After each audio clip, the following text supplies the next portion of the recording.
Welcome to Indian breakfast food series. ఈ వీడియోలో మన Indians and especially south Indians ఎక్కువగా తినే బ్రేక్ఫాస్ట్ గురించి చూద్దాం. ఇట్స్ దోశ. దోశ జనరల్గా మనందరికీ తెలుసు, ఉరద్ దాల్ అండ్ రైస్ కాంబినేషన్లో ప్రిపేర్ చేస్తారు. లైక్ 1:4 రేషియో అనమాట. ఇది బేసికలీ ఆ కార్బోహైడ్రేట్ రిచ్ ఫుడ్. అండ్ ఒక మీడియం సైజ్ దోశలో 100 నుంచి 120 క్యాలరీస్ ఉంటాయి యావరేజ్గా. సో ఈ దోశని ప్రతిరోజు తినడం వల్ల హెల్త్కి బెనిఫిట్స్ లేకపోయినా మన హెల్త్కి మాత్రం హాని జరగదు. బట్ ఆన్ వన్ కండిషన్, అదేంటంటే ఈ దోశని ప్రిపేర్ చేసే విధానం. ఈ మధ్య దోశలా ఎవ్వరూ తినట్లేదు.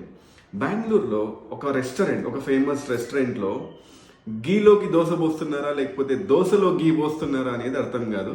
ఆ రెస్టారెంట్ పేరు తెలిస్తే కింద కమెంట్ చేయండి. అదే కాకుండా చాక్లెట్ దోశ అని, చీజ్ మసాలా దోశ అని, నూడిల్స్ దోశ అని, మైసూర్ మసాలా దోశ అని. సో దోశలో మనకు 120 క్యాలరీస్ ఉంటే దానిలో ఏవేవో కలిపి ఆ 120 క్యాలరీస్ని కాస్త నియర్ టు 1000 క్యాలరీస్ దాకా తీసుకొస్తున్నారు. ఇలాంటి దోశలు మనం ఫ్రీక్వెంట్గా తినడం హెల్త్కి అస్సలు మంచిది కాదు. ఒకవేళ మీరు ఇంట్లోనే ప్రిపేర్ చేస్తూ ఒక దోశలో 5 grams వరకు ఆయిల్ కానీ గీ కానీ వేస్తున్నట్టయితే రోజుకి 1 లేదా 2, ఒకవేళ మీరు కొంచెం ఓవర్ వెయిట్ ఉంటే 3 వరకు దోశలు తినడంలో అసలు ఎలాంటి ప్రాబ్లం లేదు. Stay fit and stay healthy.